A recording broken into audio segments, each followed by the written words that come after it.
15h-16h, Cyrielle Sarah Cohen, du lundi au jeudi. Bonjour à toutes et à tous et bienvenue sur Radio J. Ravi de vous retrouver pour une heure d'émission ensemble avec mon invité, journaliste, réalisateur, producteur de télévision français. Il a notamment produit et réalisé le documentaire en plusieurs parties. Pourquoi nous déteste-t-il ? Sur le racisme et notamment l'antisémitisme. Aujourd'hui, Alexandre Amiel est auteur de la pièce de théâtre L'Injuste avec Jacques Weber et Elodie Navarre, mise en scène de Julien Cibre au Théâtre de la Renaissance. Et jusqu'au 8 juin, un duel tendu, un thriller haletant où le destin de deux âmes se joue dans l'ombre sur le nazisme encore vivant. L'occasion, comme toujours, de découvrir notre invité aujourd'hui sur Radio J. 15h-16h, Cyrielle Sarah Cohen. Radio J. Bonjour Alexandre Amiel. Bonjour Cyrielle Sarah. Merci beaucoup d'être mon invité aujourd'hui en direct. On se connaît un petit peu, on s'était croisés du temps d'I24 News. Vous étiez venu nous parler de ce documentaire que j'ai évoqué, Pourquoi nous déteste-t-il ? Aujourd'hui, on va découvrir votre actu, bien sûr, mais on va tenter de savoir qui vous êtes au-delà de ce que vous faites. Aïe, aïe, aïe. Pour ce faire, 3 mots pour vous décrire, vous diriez lesquels ? 3 mots pour me décrire, allez, enthousiaste, déterminé, passionné, et je ne donnerai donc que 3 mots qui sont des qualités. Et alors s'il y en a un autre, je le prends avec plaisir. Non, je vais rester là-dessus. Allez, restons là-dessus. On va voir. Rester sur quelque chose, une note positive pour commencer l'après-midi. On va voir si ça colle avec votre personnalité donnée tout au long de cette émission, et on commence par le début, toujours le début.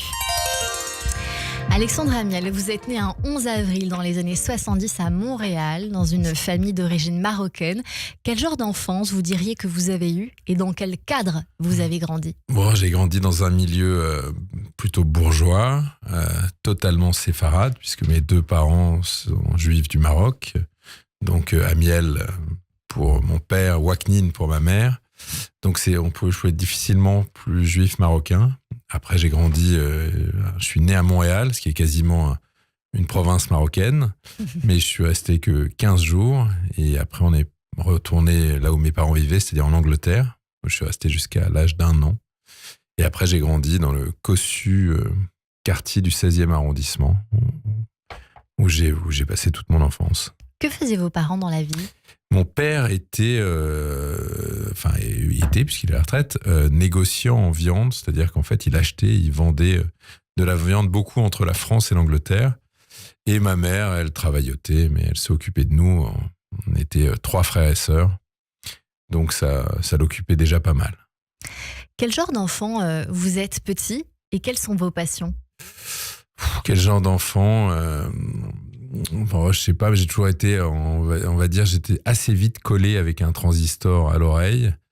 Donc très vite, j'ai su que, en gros, mes centres d'intérêt étaient plutôt autour de l'information, du sport, du monde, quoi. Donc je vivais vraiment avec une radio et avec une radio parlée, pas avec la musique.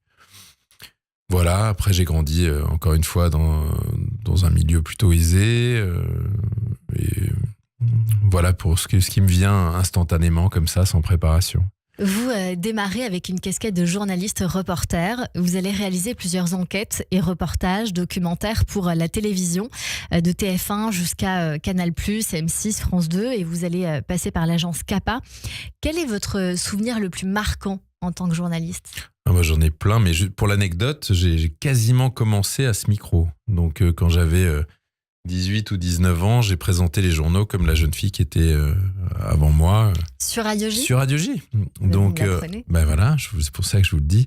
Après, les choses les plus marquantes, j'ai eu la chance de faire pas mal de choses comme reporter, parce que j'étais grand reporter à Canal et à CAPA.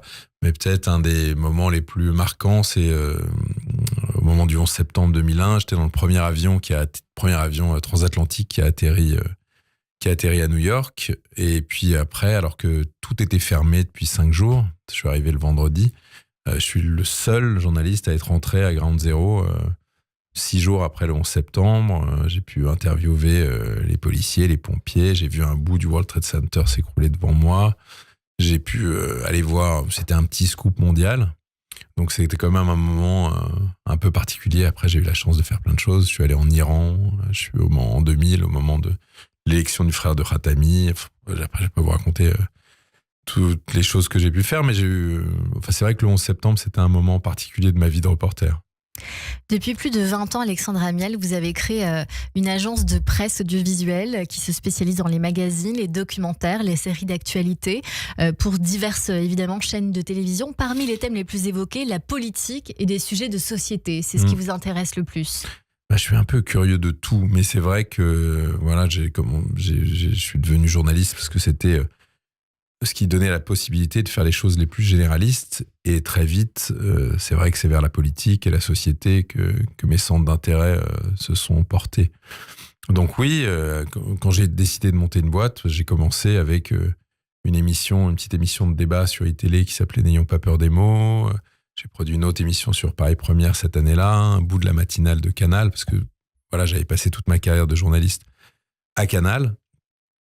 Et donc j'ai continué, et Canal+ m'a laissé la chance de devenir producteur et de produire un certain nombre d'émissions, beaucoup d'émissions pour Canal+ et pour les chaînes du groupe Canal+. Après j'ai produit comme ça les gens avec qui j'ai commencé, Bruce Toussaint, Caroline Roux, et j'ai aussi produit les émissions de Guillaume Durand, j'ai aussi produit tout un tas d'émissions. De nombreuses personnalités et beaucoup d'émissions. Il y a 10 ans, vous avez produit et réalisé pour la télévision, puis pour le cinéma, un documentaire coup de poing sur le racisme intitulé « Pourquoi nous détestent-ils ?» Il mettait en scène des personnalités importantes. D'abord, dans quel contexte vous avez décidé de traiter ce sujet et pourquoi ? C'est assez simple. On est au moment où je décide de faire ce film, on doit être en 2015. Il y a la montée du néo-antisémitisme qui commence vraiment à prendre de la place. Alors évidemment, maintenant, quand on regarde ça avec le recul, c'est vrai que c'est un peu vertigineux. Et un jour, mon fils rentre de l'école et il me dit, il a 8 ans, dans un quartier cossu de l'ouest parisien, et il me dit, papa, pourquoi est-ce qu'il nous déteste ? Alors il me dit pas ça parce qu'il est victime d'antisémitisme, il est victime de rien, on l'a pas traité de sale juif. Mais il me parle de Dieudonné, de Koulibaly, de Mera, on est en 2015. Et moi, je lui réponds, mais non, mais là, les gens sont pas antisémites. Il me dit, viens, on part vivre à Londres. Alors, j'allais pas lui dire qu'à Londres, c'était pire ou pas loin. Mais et donc, assez vite, je me dis, tiens, qu'est-ce que je sais faire ? Je sais raconter une histoire, un documentaire, et ça montait depuis des années. Et là, je me suis dit que j'allais prendre ça à bras-le-corps. Qu'est-ce que vous appelez le néo-antisémitisme ? L'antisémitisme post la deuxième intifada, en fait, où d'un seul coup, il y avait une résurgence réelle. Donc c'est dans ce cadre-là que j'ai décidé de faire ce film. Et puis très vite, je me suis dit, j'avais pas envie de faire un film communautaire, encore moins un film communautariste, parce que c'était pas ce que j'avais envie de raconter. J'avais envie de raconter les fractures identitaires de la France. Pour autant, dans ce documentaire, j'ai le souvenir que vous interviewez quelqu'un qui travaille à Égalité et Réconciliation. Ah oui. Là, on est vraiment sur le premier antisémitisme. Oui, bien sûr. Alors, le film est pluriel. Donc, le principe de Pourquoi nous détestent-ils, c'est que je parle en tout ce qui concerne l'antisémitisme, puisque c'est le sujet dont on parle. Il y avait 3 films. Mais sur le premier, celui que je porte moi, je les ai tous produits et réalisés, mais celui que j'incarne et que je porte sur l'antisémitisme, le principe, c'est fort de cette interpellation, je me pose la question, je commence en disant, mais quand même, la France, elle est descendue dans la rue au moment de l'hypercachère, mais est-ce qu'elle serait descendue dans la rue s'il n'y avait eu que l'hypercachère ? Et s'il n'y avait pas eu Charlie juste avant ? Et évidemment, Charlie juste avant, mais c'était la corollaire. Et donc, fort de ça, c'est une enquête où j'interroge le rapport des Français à l'antisémitisme. Et ce qui est assez troublant, c'est que j'ai revu le film il n'y a pas longtemps, je ne l'avais pas vu quasiment depuis sa sortie. Et en fait, il n'a pas pris une ride, quoi. C'est-à-dire, je rajouterai le 7 octobre au début, et sinon, finalement, tout est posé là, il y a 7 ans. Alexandre Amiel, en 2017, vous disiez « Il n'y a pas plus de racisme en France aujourd'hui qu'avant ». Est-ce que depuis ce temps, ça a changé ? Je continue à penser que ça n'a pas tellement changé. La différence, c'est la chambre d'écho. C'est-à-dire qu'avant, pour entendre une parole raciste, il fallait aller dans un meeting d'extrême droite ou dans des endroits qui portaient cette parole. Depuis, les réseaux sociaux ont fait qu'on est tous à une portée de clic de n'importe quelle parole raciste ou antisémite. Aujourd'hui, vous sortez une pièce de théâtre qui s'intitule « L'injuste ». On va la développer longuement dans un instant. Mais qu'est-ce qui vous a donné envie d'écrire cette pièce de théâtre ? Quel a été le moteur ? En fait, pendant très longtemps, je voulais pas faire de fiction, ça m'intéressait pas. J'avais même la possibilité qui m'était donnée de produire des films. Et j'avais pas de désir de ça. Et je me suis dit, le jour où j'en aurais vraiment envie, ce sera pour raconter des histoires que j'ai envie de porter. Et depuis 2-3 ans, je me suis mis à me mettre vraiment dans la fiction, tout en continuant les docs, en continuant les émissions politiques. Et j'avais envie de raconter l'histoire d'un connu inconnu. Et depuis longtemps, j'avais, avec un copain, avec Alexis Kebas, j'avais envie de raconter l'histoire de François Genoux, qui était on va en parler, qui était un nazi suisse, d'un genre assez particulier, parce qu'il a vraiment traversé le siècle, et si vous voulez, on en parlera un peu plus longuement. Et en fait, j'avais envie de le raconter par le biais d'un huis clos. Donc au début, j'étais parti sur une série, et assez vite, je me suis dit que je voulais faire une interview, un huis clos, un procédé, et là, je me suis orienté vers le théâtre, parce que je me suis dit que c'était la façon la plus adéquate de raconter cette histoire. Alexandre Amiel, vous êtes co-auteur de la pièce de théâtre L'Injuste avec Jacques Weber et Elodie Navarre, mise en scène de Julien Cibre. C'est au théâtre de la Renaissance. Vous l'avez écrite avec Yaël Berdugo, Jean-Philippe Daguerre et votre ami, vous l'avez dit, Alexis Kebas. Vous faites revivre l'histoire vraie de ce Suisse, François Genoux, un banquier, le banquier d'Hitler, lors de ses dernières heures au fond d'un bunker. Qui était-il ? Pour Jacques Weber, c'était un génie du mal, dit-il. Ouais, c'est... En fait... François Genoux, c'est un garçon charmant qui a 17-18 ans, va faire un échange en Allemagne. Et là, il tombe amoureux de celui qui va devenir son grand homme, Adolf Hitler. La famille d'accueil qui le gère le fait rencontrer Hitler. Et là, il est tout de suite subjugué par Hitler. Il rentre en Suisse et il se dit, ma vie, ça va être le nazisme. Donc, il est dans les fondateurs du parti nazi suisse. La guerre commence, elle se passe pas, il commence à trafiquer un peu avec les Allemands, il trafique de l'or, il rend des services, et puis la guerre se termine pas comme il l'aurait voulu. Le procès de Nuremberg arrive, il voit tout le monde être condamné, et puis tous les chefs nazis être déchus de leurs droits.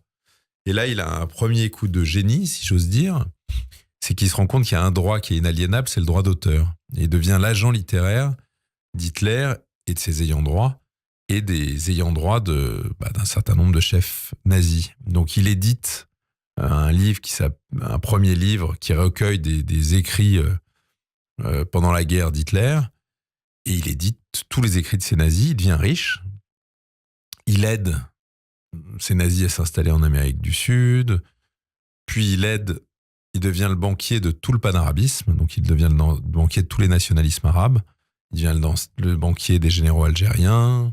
Donc, il travaille avec le FLN. Il devient le banquier de l'Égypte. Enfin, il devient le banquier ensuite du terrorisme palestinien. Puis, il devient le banquier de l'extrême gauche. Puis, c'est lui qui a financé toute sa vie Jacques Vergès. Et puis, je pourrais vous en raconter d'autres. Bien sûr, il y en a beaucoup à dire. Et il est mort dans son lit. Et donc, moi, ce qui m'a intéressé, c'est de me dire, mais comment ça se fait que ce mec est mort dans son lit ? Donc, j'ai trouvé une explication qui allait me satisfaire, qui n'est pas une vérité historique, qui est une possibilité, mais qui est surtout un endroit vers lequel j'avais envie d'aller et de tirer la fiction. Et à partir de cette raison, que vous découvrirez peut-être si vous venez voir la pièce, j'ai tissé cette histoire. Et l'histoire de la pièce, on est en 1993, au moment des accords d'Oslo. Vous voulez peut-être me le dire ? Non, absolument pas. Je vais le détailler dans un instant, évidemment, mais juste rappeler avant cela qu'il n'a jamais été jugé, comme vous venez de le faire entendre. Toute sa vie, il a échappé à la justice, au remords aussi. Et pour son dernier barou d'honneur, il va, puisque l'histoire est imaginée, recevoir une jeune journaliste d'un quotidien israélien. À l'heure où Israël est critiqué de toutes parts, vous choisissez une confrontation entre une Israélienne et un nazi. Déjà, pourquoi ? Alors, déjà, faut rendre à la vérité que j'ai écrit cette pièce il y a 3 ans. Donc, j'ai pas écrit cette pièce en rapport avec l'actualité. Malheureusement, c'est comme Pourquoi nous déteste-t-il ? De toute façon, c'est une actualité permanente. Alors, c'est vrai que depuis le 7 octobre, tout prend encore un peu plus de force, mais le moment où j'ai décidé d'inscrire cette pièce, on est en 1993, au moment des accords d'Oslo, à un moment où des esprits raisonnables pouvaient penser qu'on se dirigeait vers la paix Et c'était un peu le sens de l'histoire.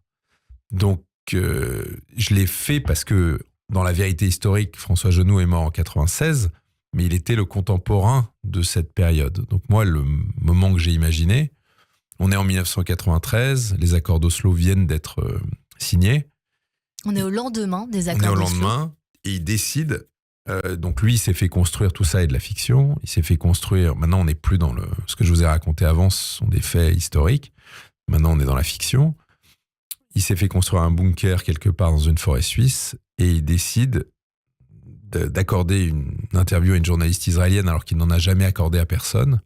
Il fait venir cette journaliste, les yeux bandés, amenée par son chauffeur.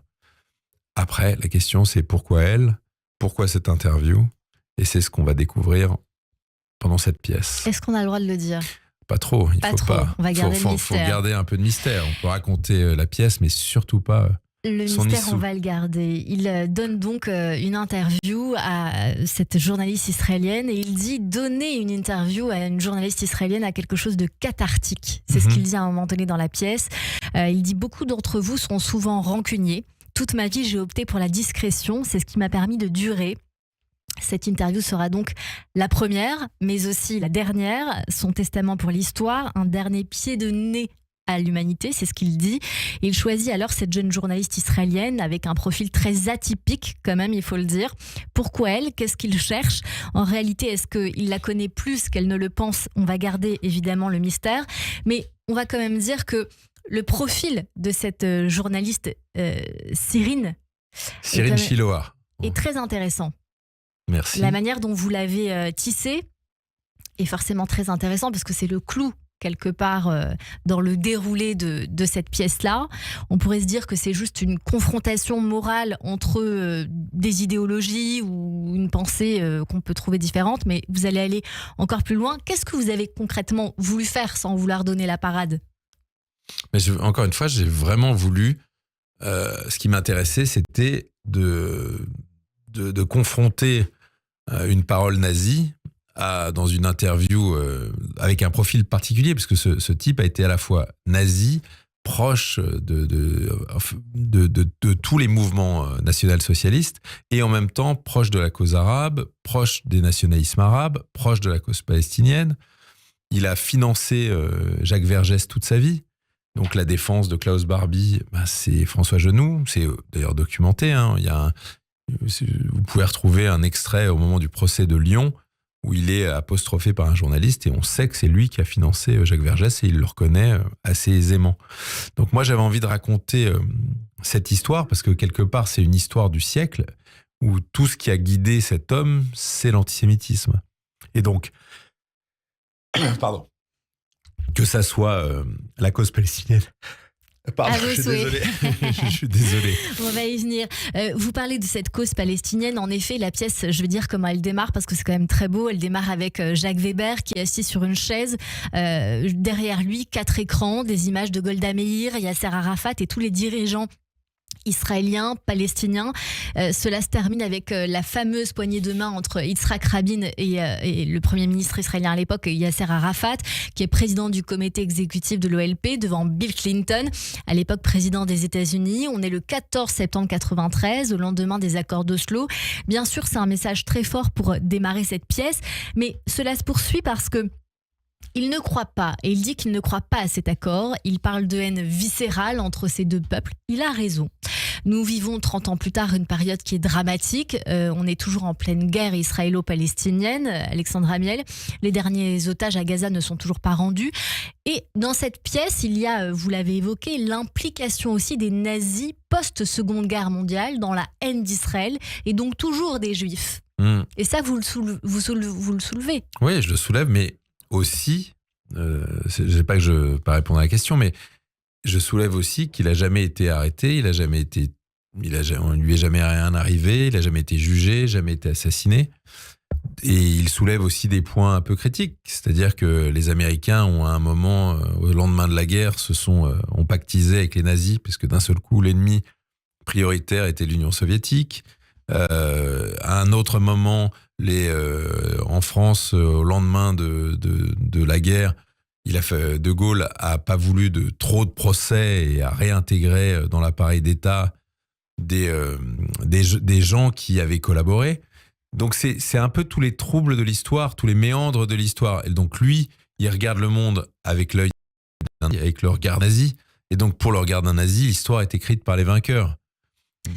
Alexandre Amiel, dans ce que vous nous dites, et c'est une nouvelle perception que j'ai en vous écoutant parler, évidemment, vous rendez cela, vous faites une fiction totalement. Dans la suite de l'histoire.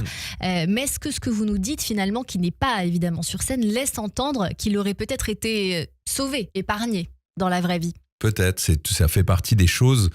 Il a peut-être rendu des services aux Américains, il a peut-être rendu des services aux Russes. Enfin, quand je dis il a peut-être, j'en suis quasiment sûr. C'est relativement étayé. Donc ça raconte un peu toutes les complexités de l'histoire, toutes les complexités de la raison d'État, tout ce qui fait que lui peut ensuite décider que ce qui est juste est injuste. Tout ça, c'est qu'une question de point de vue. Oui. Et à l'époque dans laquelle on vit, où tout est relativisme, où tout est fait, contrefait, contre-vérité, vérité, tout ça n'a plus vraiment d'importance. Il suffit de parler fort. Ce personnage qu'on a voulu truculent, si j'en avais fait un idiot, et si j'avais fait 1 minute pour les Juifs, 1 minute pour les nazis, la pièce n'aurait pas grand intérêt. Totalement. Jacques Weber est brillant, bien évidemment, en face d'Élodie Navarre, qui se débat très bien. Vous soulevez cette question, comment passe-t-on du nazi à l'extrême gauche ? Il y a une réponse. La seule idéologie qui justifie tous vos combats, c'est la haine du juif. Forcément, ça rebondit avec l'actualité aujourd'hui. J'ai envie de dire que quelque part, Alexandre Amiel, vous avez plus d'une fois traité la politique à la télévision. Quel est votre regard aujourd'hui, post-7 octobre, par rapport justement à cette pièce qui parle du passage du nazi à l'extrême gauche ? Moi, on a dit à un moment que c'était la fin de l'histoire, la fin des idéologies. Cette pièce, elle se passe dans un moment où l'idéologie est dominante. On est le lendemain de la chute du mur. On est à la chute du mur de Berlin. Il y a les accords d'Oslo, on se dit que c'est la fin de l'histoire, on se dit que c'est la fin des idéologies. Et finalement, ce qu'il raconte lui, quand il dit « vous verrez que dans 10 ans, est-ce que vous voulez parier avec moi, vous verrez que dans 10 ans, tout ça, ça va être morte. » Et quand on voit ce qu'on vit aujourd'hui, c'est pareil, le retour des idéologies. Et les idéologies sont toujours là, les gens ont toujours besoin de croire, les gens ont besoin de se rattacher. Et après, on peut se retrouver, nos anciennes lectures de l'histoire, l'extrême droite, l'extrême gauche, tout est brouillé, tout se pose, et à un moment, tout se vaut. Et qu'on a un premier ennemi, les gens oublient les ennemis du passé. Est-ce qu'aujourd'hui, la nuance, c'est le nouveau radicalisme, Alexandre Amiel ? Je ne veux pas me hasarder à une théorie de ce genre, mais voilà, en tout cas, c'est sûr que l'époque est plus difficilement nuance. C'est-à-dire qu'aujourd'hui, dans la sphère et le débat public, on entend surtout les gens qui parlent fort, à l'extrême droite et à l'extrême gauche, et chacun veut nous tirer dans son piège. C'est-à-dire que si on n'est pas d'accord avec ce que dit la France insoumise et Mélenchon, il faudrait aller à l'extrême droite. Et si on n'est pas d'accord avec les gens d'extrême droite, ça voudrait dire qu'on est mélenchoniste. Et je pense que 80% des gens ou 70% des gens se placent au milieu et n'ont pas à voir avec ces deux extrêmes, n'ont pas envie d'être rapprochés de ces deux extrêmes, mais on nous somme de choisir. Il y a donc peut-être une nouvelle place à prendre. C'est pour regarder le verre à moitié... C'est ça. À moitié plein. Restez avec nous, on continue cette émission avec Alexandre Amiel, auteur de la pièce de théâtre L'Injuste avec Jacques Weber et Élodie Navarre, mise en scène Julien Cibre au Théâtre de la Renaissance et jusqu'au 8 juin. Dans un instant, mes chroniqueurs nous rejoignent et tout de suite le rappel des titres. Reste avec nous sur Radio J. Radio J. Cyrielle Sarah Cohen.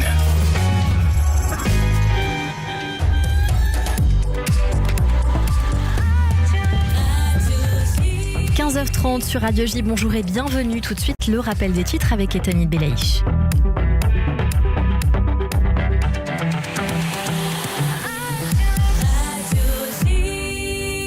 Bonjour. Bonjour Ethanit. Bonjour Cyrielle, bonjour à tous. Tsahal a intercepté 2 missiles tirés par les Houthis en direction du centre d'Israël. Cela s'est passé en début d'après-midi. Aucun blessé ni dégâts matériels n'a été signalé. L'armée israélienne a un nouveau porte-parole, le général de brigade Efi Defrin, qui a pris ses fonctions ce matin, succédant au contre-amiral Daniel Hagari. Ce dernier occupait le poste depuis 2 ans. De nouvelles manifestations contre le Hamas dans la bande de Gaza sont en cours pour réclamer la fin de la guerre. L'épicentre des protestations qui ont démarré il y a 3 jours se situe dans la localité de Jabalia, dans le nord de la bande de Gaza. En France, Emmanuel Macron annonce l'envoi dans les prochains jours d'une équipe franco-britannique en Ukraine pour préparer ce que sera le format de l'armée ukrainienne de demain. Une annonce qui fait suite à un sommet entre les alliés de l'Ukraine à l'Elysée. Le président a réuni ce matin à Paris les dirigeants de près de 30 pays pour finaliser les garanties de sécurité apportées à Kiev en cas de paix avec la Russie. L'hypothèse de l'intervention d'un tiers se dessine dans l'enquête sur la disparition et la mort du petit Émile. Selon le procureur d'Aix-en-Provence, il n'écarte pas totalement la piste familiale, même si ses grands-parents, son oncle et sa tante sont ressortis libres de garde à vue dans la nuit. En de 18 mois de prison avec sursis et une amende de 20 000 € ont été requises contre l'acteur Gérard Depardieu.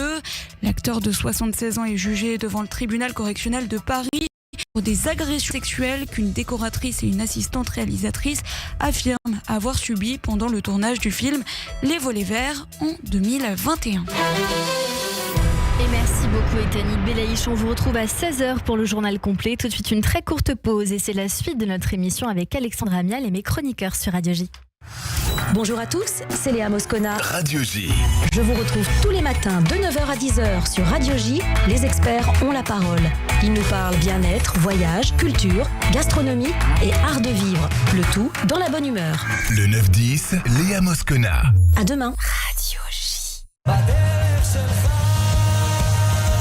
Comme beaucoup, vous pensez que l'avenir de votre famille est en Israël ? Préparons votre alia ensemble. L'Agence Juive vous invite au salon de l'Alia pour vous aider à faire de votre rêve une réalité. Éducation, logement, santé, fiscalité, emploi. Des spécialistes ont à votre disposition pour vous guider pas à pas dans votre projet d'Alia. Grand salon de l'Alia à Paris, le dimanche 30 mars de 10h à 18h. Inscription obligatoire sur agencejuive.org. agencejuive.org. L'adresse vous sera envoyée après inscription. Radio J. Radio J. 15h-16h, Cyrielle Sarah Cohen, du lundi au jeudi. De retour sur l'antenne de Radio J. Merci de passer votre après-midi avec nous jusqu'à 16h avec mon invité aujourd'hui Alexandre Amial, auteur de la pièce de théâtre L'Injuste avec Jacques Weber, Élodie Navarre, mise en scène de Julien Sib. C'est au théâtre de la Renaissance jusqu'au 8 juin, le mardi au samedi à 19h et le dimanche à 15h. Nous parlions évidemment de cette pièce longuement, Alexandre Amial, où finalement cette jeune femme jouée par Élodie Navarre ne va pas rendre évidemment la vie facile à la personne qu'elle a en face de lui, à ce nazi. Elle lui dira d'ailleurs une phrase très importante: vous gagnez à être connu, comme on dit. Et il répondra qu'il veut y remédier. En réalité, on se rend compte très vite qu'elle veut obtenir justice, qu'il soit jugé pour crimes de guerre et crimes contre l'humanité. Et finalement, dans le déroulé, on se demande qui fait le procès de qui. On ne dira évidemment rien de plus. Vous en avez déjà trop dit. Trop dit. Il préfère, lui, évidemment, sa vie triste, une vie de nostalgie, pour qu'il se rappelle la vie magnifique qu'il vivait avec son héros, le Führer, évidemment. J'ai envie de dire qu'il est quand même négationniste de son œuvre. Comme beaucoup. Il est surtout négationniste tout court. Tout court. Avant d'être négationniste de son œuvre. Il dit oui, des petits contes, aujourd'hui tout ça c'est prescrit, non. Enfin voilà, il y a des phrases comme ça assez fulgurantes. Quel retentissement il y a dans la salle, Alexandre Amial ? Bah écoutez, vous viendrez voir tout ça. Alors moi j'ai vu. Vous avez vu, mais disons qu'il y a une qualité d'écoute. C'est-à-dire que moi au début, à la première, j'étais un peu tétanisé parce que j'entendais pas un bruit. Je me disais, mais les gens doivent trouver ça scandaleux d'entendre ces paroles de nazis pendant aussi longtemps. Et en fait, cette première demi-heure est déjà d'exposition est assez dense. Et donc, ça génère un peu de sidération et une qualité d'écoute. Et en fait, il y a un silence dans la salle, moi qui n'ai jamais fait de théâtre avant, qu'on me dit être, ouvrez les guillemets, une qualité d'écoute. C'est-à-dire que les gens sont pas trop sur leur portable, sont pas trop... et on rentre un peu dans la tête d'un nazi, quoi. J'ai envie de dire que cette pièce, il faut la voir peut-être 2 fois. Alexandre Amiel, tellement elle est puissante, elle est très bien écrite. Vous m'avez posé la question tout à l'heure, je vous réponds maintenant. C'est vraiment une pièce tout à fait nécessaire, surtout en ces temps très compliqués. Je pense que s'il y a une pièce pour nos auditeurs à aller voir en ce moment au théâtre, c'est celle-là. Je dirais juste que pour ceux qui ont envie d'avoir un petit teaser, il y a un cadeau donné par la journaliste à Jacques Weber, qui joue François Genoux. Et jusqu'à la fin, on est tenté de savoir ce que c'est. Eh bien, c'est très intéressant puisque tout y est. Et je n'en dirai pas plus. On a parlé de théâtre, on continue et on va au théâtre tout de suite avec David Schweger. Au théâtre. Bonjour David. Bonjour Cyrielle et bonjour Alexandre Amiel. Alors cher Alexandre Amiel, en entendant les mots de votre personnage, François Genoux, magistralement interprété par Jacques Weber, personnage cloîtré dans son bunker suisse et incapable du moindre remords ni de la moindre prise de distance par rapport à sa fascination pour la dictature nazie, mais revenu à l'esprit qu'au fond d'un théâtre grotte, d'un théâtre cave, à la programmation souvent exigeante et soignée, l'Essaillon Théâtre, un comédien de grand talent, Jean-Paul Faré, avait décidé de remettre à l'honneur et à l'écoute un texte qui entre étrangement non seulement en résonance avec votre texte, mais avec notre pesante actualité. Le nom de la pièce est le nom de l'essai, qui est dit par Jean-Paul Faré, de la servitude volontaire, un court pamphlet commis par l'érudit Étienne de la Boétie il y a maintenant 5 siècles. Alors pourquoi évidemment cet écho avec la pièce et notre époque, David ? Eh bien, Cyrielle, car l'essai porté par Jean-Paul Faré avec une maestria qu'on commentera un peu plus loin, développe une thèse subversive dont la puissance ne s'est jamais démentie depuis sa publication. Songez, Cyrielle, que c'est un jeune homme de 16 ou 18 ans qui, en 1574, publie cet essai de la servitude volontaire. Le texte, dès sa parution, surprend déjà par son érudition. Mais est-ce étonnant de la part de celui qui fut jusqu'à sa mort précoce le meilleur ami de Michel de Montaigne, qui le pleura dans ses essais. La thèse de la Boétie est simple, il soutient que, et je cite, pardonnez-moi, une célèbre encyclopédie en ligne, contrairement à ce que beaucoup croient, la servitude est volontaire et non imposée par la force. Si ce n'était pas le cas, comment concevoir qu'un petit nombre contraigne l'ensemble des autres citoyens à obéir servilement ? En fait, tout pouvoir, même quand il s'impose d'abord par la force des armes, ne peut dominer et exploiter durablement une société sans la collaboration active ou résignée d'une partie notable de ses membres. Pour la Boétie, il s'agit donc d'être résolu à ne servir plus et d'être libre. C'est de fait un prodigieux texte libertaire, vieux de 5 siècles, contenant d'incroyables sources de réflexion sur la manière dont l'humanité tend bien souvent à oublier sa nature et à perdre sa liberté de manière volontaire, c'est là tout le sel de la thèse, pour servir un tyran ou un État que l'on découvre avec bonheur dans les caves de l'Essaillon Théâtre. Un mot sur la mise en scène, David. Oui, Cyrielle, car dans un seul en scène, à la mise en espace d'une remarquable sobriété, songez, un simple fauteuil Renaissance, un costume de lin, chemise blanche et redingote rouge pour incarner l'auteur du texte, un éclairage de pâle et de rouge suffisent à Jean-Paul Faré pour porter la pièce d'un bout à l'autre. Doit-on s'en étonner ? Eh bien non, parce que pour qui connaît Faré, qui dit ce texte depuis le Festival d'Avignon Off de 2003, eh bien on le reconnaît tel qu'en lui-même. Un remarquable comédien classique, sa prodigieuse mémoire, sa diction parfaite, l'art des suspensions et des silences qu'il maîtrise à la perfection, un grain de folie comique aussi qui lui est propre et qu'il sait distiller à point nommé, le font porter le texte à sa perfection et imposer au public un silence religieux dans un exercice de monologue pourtant difficile. En conclusion, David. En conclusion, j'en reviens à mon introduction. Je dis à nos auditeurs d'aller puiser à l'Essaillon Théâtre une remarquable matière à réflexion sur ce qui fait le pouvoir des tyrans et l'advenue des dictatures. Jean-Paul Faré, avec son subtil talent de comédien, leur fera entendre les mots de ce penseur majeur de la Renaissance qui leur apprendra, comme à chacun d'entre nous, que la servitude naît de ce troublant paradoxe. Elle n'existe que parce qu'obscurément, nous la voulons et nous l'acceptons. Merci beaucoup David Schweger. Je rappelle que de la servitude volontaire d'Étienne de la Boétie se joue à l'Essaillon Théâtre jusqu'au 27 avril. Allez, tout de suite, c'est l'édito de Madar. Le billet du jour. Et c'est l'heure de retrouver Samuel Madar, plus connu sous le nom de l'édito de Madar sur les réseaux sociaux. Aujourd'hui, vous nous parlez de provocations récurrentes et particulières de la France insoumise, Samuel. La France insoumise est-elle en train de reprendre tous les poncifs de l'antisémitisme des années 30 ? Jusqu'à présent, ils se cachaient derrière leur masque de l'antisionisme, mais depuis quelque temps, il y a un certain nombre de provocations de la part des insoumis qui rappellent étrangement un autre antisémitisme, bien plus ancien. À commencer par Jean-Luc Mélenchon, qui affirmait en 2020 « Je ne sais pas si Jésus était sur la croix, je sais qu'il y a mis. » Ce sont ses propres compatriotes. Allez, petite devinette. À votre avis, qui a prononcé ces termes ? Les Juifs eussent livré Jésus à la justice romaine. Allez, je vous donne la réponse. Adolf Hitler. Oui. L'occasion quand même de rappeler que, depuis le Vatican II, en 1962, le pape a réfuté officiellement l'image antisémite des Juifs comme peuple déicide. Mais quand on s'appelle Jean-Luc Mélenchon, pourquoi s'encombrer d'un tel détail dans l'histoire ? Et ce n'est pas un cas isolé, Samuel. Non du tout. En juillet 2022, Elisabeth Borne prononce son discours de politique générale à l'Assemblée nationale. L'occasion pour Mathilde Panot, présidente de la France insoumise, de monter à la tribune et d'apostropher Elisabeth Borne en ces termes. « Madame Borne, il faut le dire, vous êtes une rescapée. » Problème. Le père d'Elisabeth Borne est un rescapé d'Auschwitz qui a fini par se suicider, brisé par la Shoah. Ça n'était pas une critique politique, c'était une agression. La France insoumise ne débat pas, elle humilie. Elle attaque là où ça saigne encore.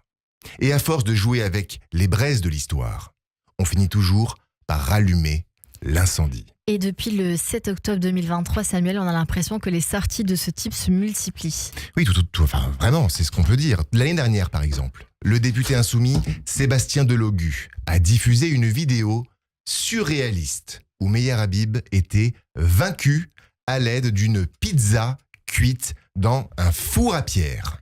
Nouvelle référence au Troisième Reich.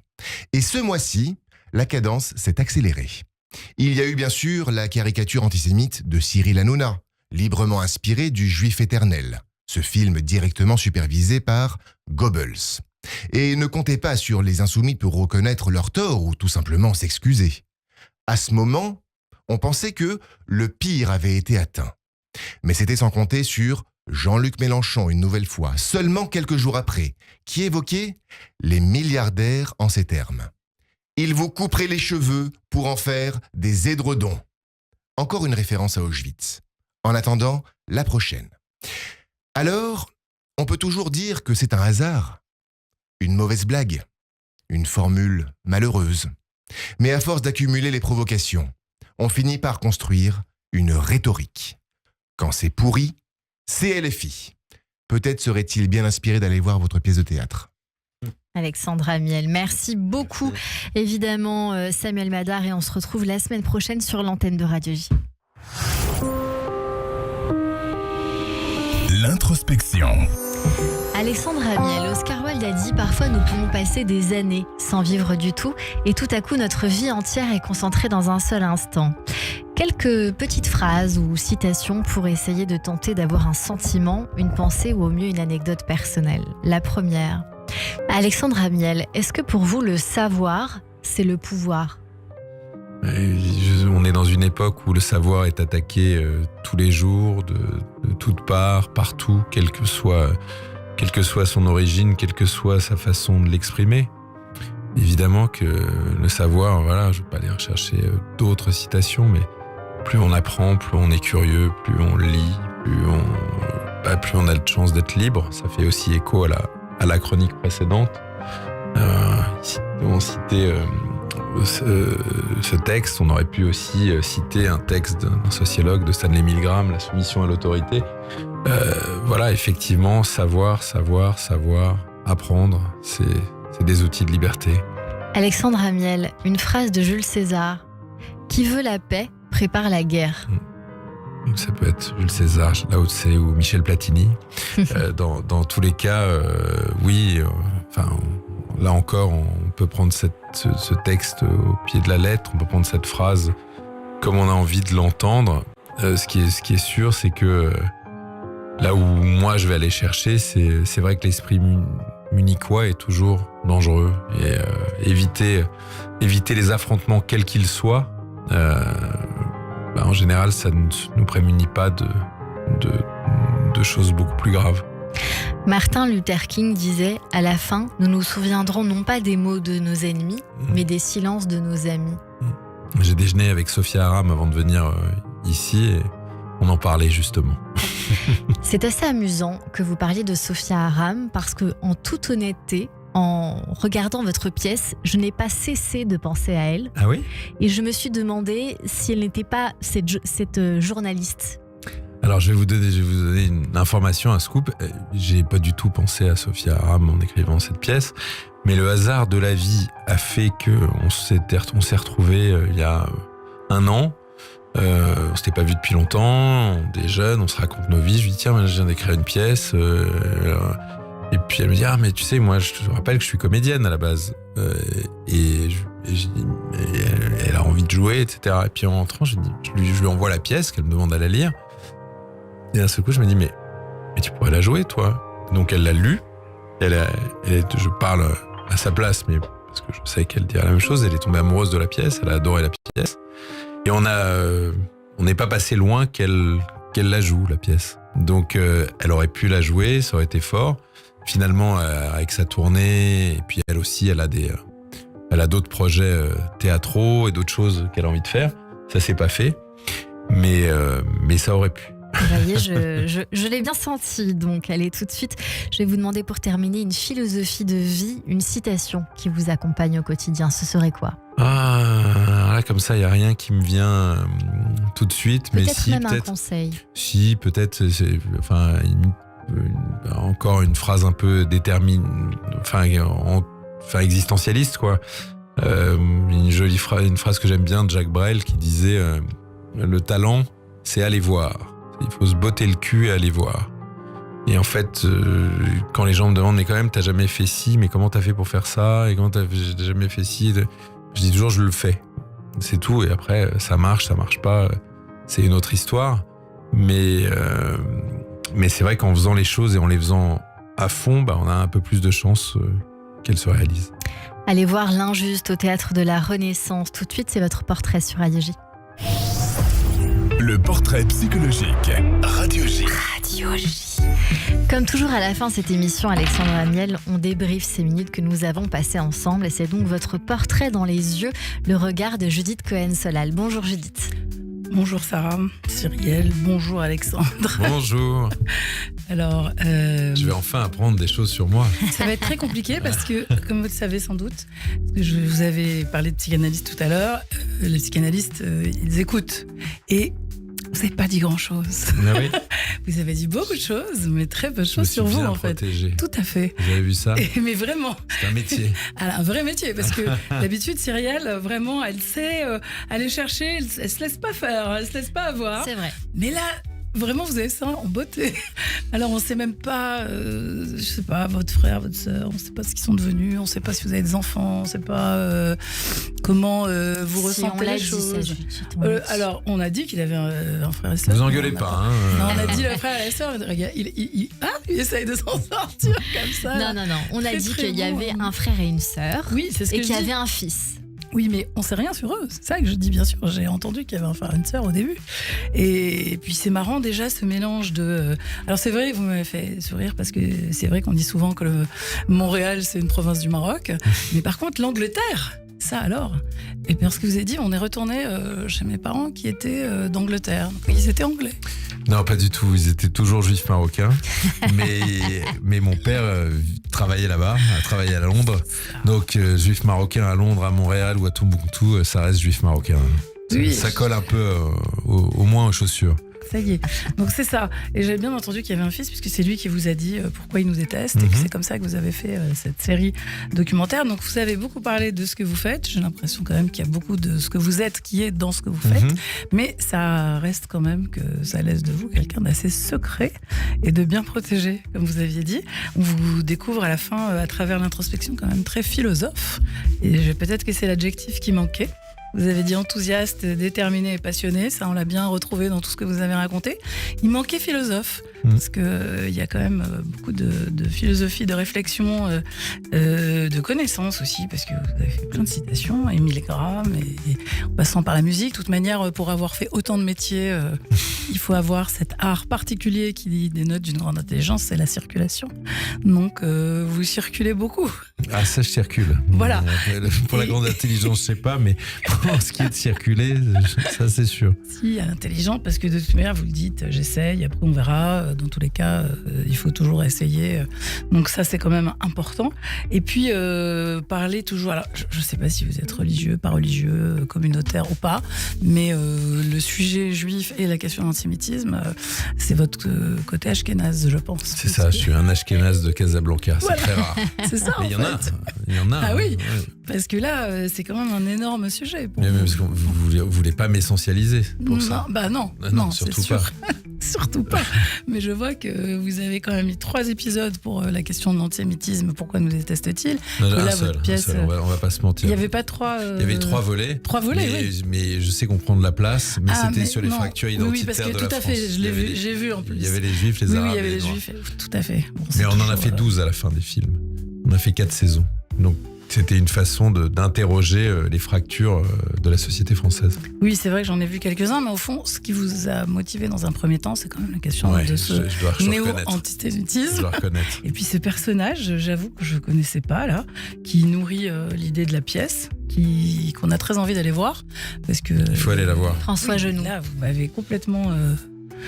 interpellé, et il est au cœur de beaucoup de choses. Donc là, vous êtes interrogé de ce qui se passait de l'autre côté, en fait. C'est un petit peu une biographie. Il faut juste vous préparer à entendre un nazi parler pendant un bon moment. Oui, en même temps, c'est quand même un juif qui le fait parler, donc... Il paraît. C'est quand même incroyable. Vous avez essayé de comprendre. C'est un petit peu comme Lanzmann qui a essayé de chercher à la racine cette question du mal. C'est mon côté ashkénaze. Bah voilà. Voilà. Tu vois, je voulais vous retombiez sur vos pieds. Donc, mais non, mais il y a pas de problème. Ça peut être un peu des deux. Tout ça, c'est comme vous dites, on n'essentialise pas. Mais moi, je trouve ça quand même très intéressant. C'est vrai que je pense à Lanzmann parce qu'il cherchait vraiment à savoir qu'est-ce qui s'était passé dans leur tête jusqu'au moment même où, dans la mise à mort, qu'est-ce qui avait eu lieu. Et donc, c'est quand même intéressant qu'on vous retrouve là sur cette pièce où vous cherchez à comprendre qu'est-ce qui se passe dans cette fascination absolue dont vous dites que ça va pas le lâcher jusqu'à la fin de ses jours. Donc, quand même, c'est une question pour tout le monde. C'est une question aussi pour les Juifs. Mais vous verrez, si vous allez la voir, que tout ça prendra sens à la fin. Voilà, je vous spoil un tout petit peu. Ah, bon. En tout cas, vous m'avez fait penser à une phrase qu'on répète souvent. On dit Naaseh Venishma, puisqu'on est sur Radio J, j'ai des petites références dans le texte. Et vous savez que Naaseh Venishma, on dit que ça veut dire on fera et après on réfléchira. En vérité, on oublie toujours que juste la phrase d'avant, c'est Nishma, c'est-à-dire on va réfléchir.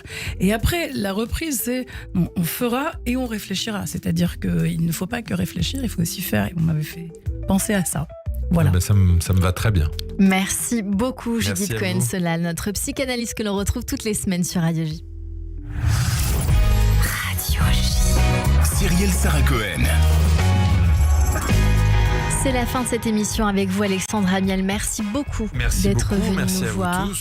Auteur de la pièce de théâtre L'Injuste avec Jacques Weber et Elodie Navarre, mise en scène de Julien Cibre. C'est au théâtre de la Renaissance jusqu'au 8 juin, du mardi au samedi à 19h, le dimanche à 15h. Merci beaucoup d'être venu nous voir sur Radio J. Merci de m'avoir invité. À la réalisation audio et vidéo, Benjamin Arnaud et Tana Noukaïev. Merci à toutes et à tous de nous avoir suivis. Merci beaucoup Hugo Davier pour ces 2 mois passés avec nous sur l'antenne de Radio J pour l'aide à la préparation de cette émission. Merci beaucoup. Rendez-vous lundi dès 15h avec Constance Gay, actrice principale de la nouvelle série de TF1 intitulée Flashback. En attendant, c'est la suite de votre journée avec le Club Imo présenté par Marc Ezrati. Et dans un instant, ce sera le journal sur Radio J.